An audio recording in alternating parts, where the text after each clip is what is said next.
sa Congress. Kaya iniisip ko po sana, yun sana ay nabigyan sana ng resolusyon ng COMELEC bago na-award.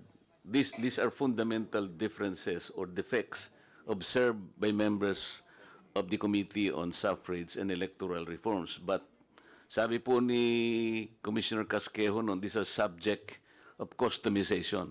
Pero tiningnan ko po yung TOR ninyo, Commissioner Casquejo. Yung 5 po na na-point out na observations doon, hindi po kasama sa listahan po ng TOR ninyo. I can detail them one by one.